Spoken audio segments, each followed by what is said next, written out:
Whether you own a CNC or you want to own a CNC, there are some things that machine operators need to have. Let's go over some of those things.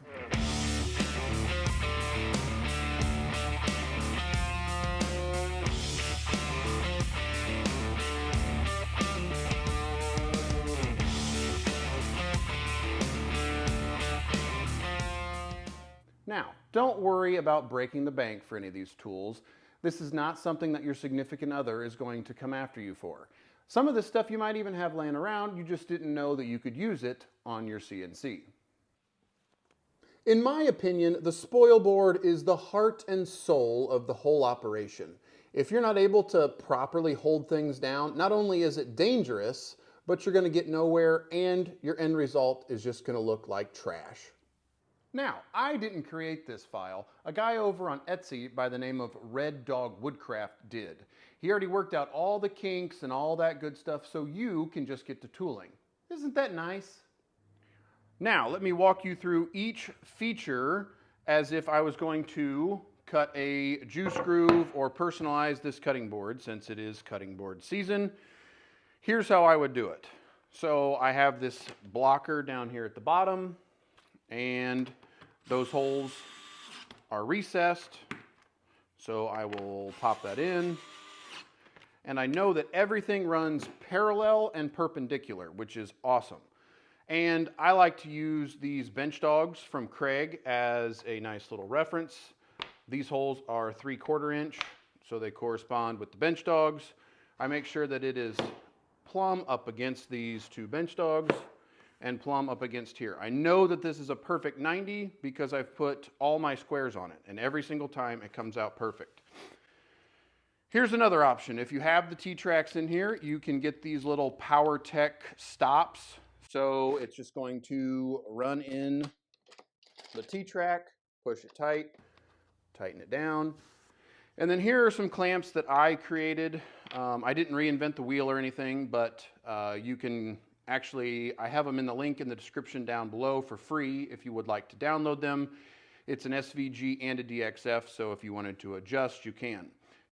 And here's a setup that I will typically use. I make sure that the stock is snuggled nicely up against the two stops, and then I will start to add my clamps. The clamps are going to ensure that the stock stays down and it doesn't go flying and go through your garage door or hit somebody as they come in. They also reduce vibration, which ensures a nice and clean cut every time.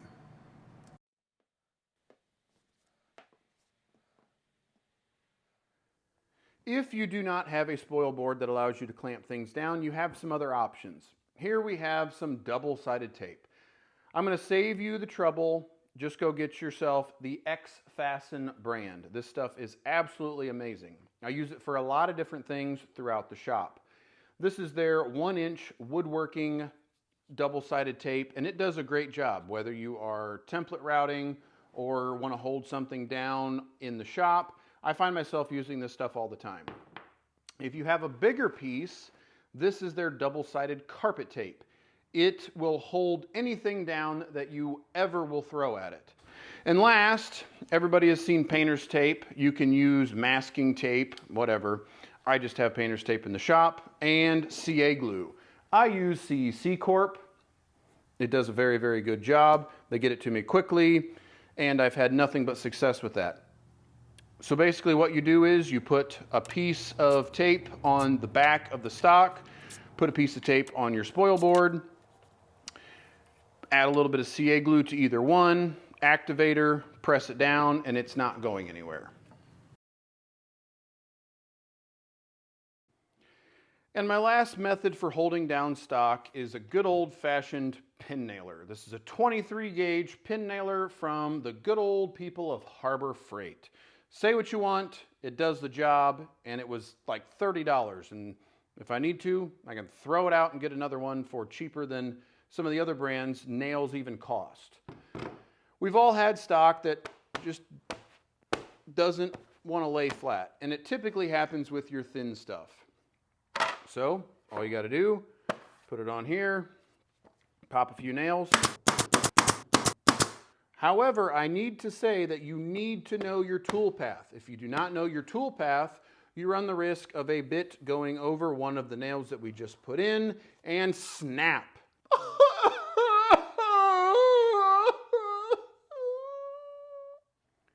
Okay, next for me is a must-have on days that I am operating the CNC machine. This is a tool pouch from Leather by Dragonfly, and it is called the Sedgley. I use this every single time I am operating the CNC, and I'm going to tell you why. It has everything I need. Instead of spewing pencils and my utility knife and forgetting where it's at in the shop, everything that I need is right at my hip. I'll go over what I have in here. So I have a utility knife. This is great for cutting tape, peeling the double-sided tape off, cutting any little fraily pieces that might come off of the CNC. Next, I have my pick-a-pencil. It just depends on what I might be marking that day. There's a nice little pouch for the tape measure. This is very important when you are laying out where you might need to use the pin nailer or where certain cuts are going to be made. I also have a marker. It's great to have a marker for obvious reasons. And then I have a spew of pencils. And to anybody that's made it this far in the video, thank you. And if you would hit that like and subscribe button, that would mean a ton to me, and that would give me inspiration to continue doing these types of videos. Also, if you have found something important or that you didn't know, put it in the comments down below. I would love to hear what you have to say. As a CNC operator, you need somewhere to put all your stuff. And I found this at IKEA. It's an apothecary style cabinet thing.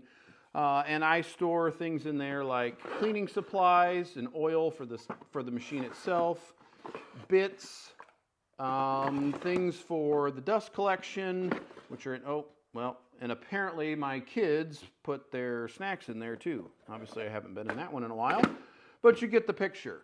However, I do want to say that Chris from A Glimpse Inside has a file for this if you have a laser that would work extremely well. And I would highly recommend that you check that out. The link in the description below.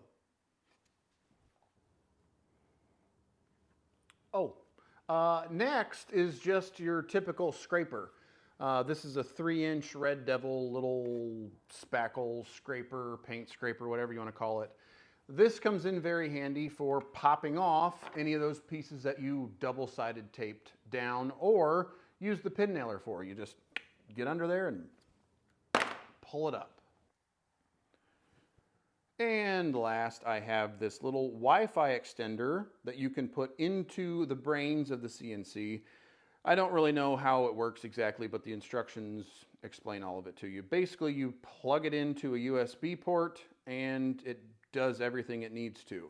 This is very, very nice for anybody that is using Wi-Fi or their computer to make their CNC operate.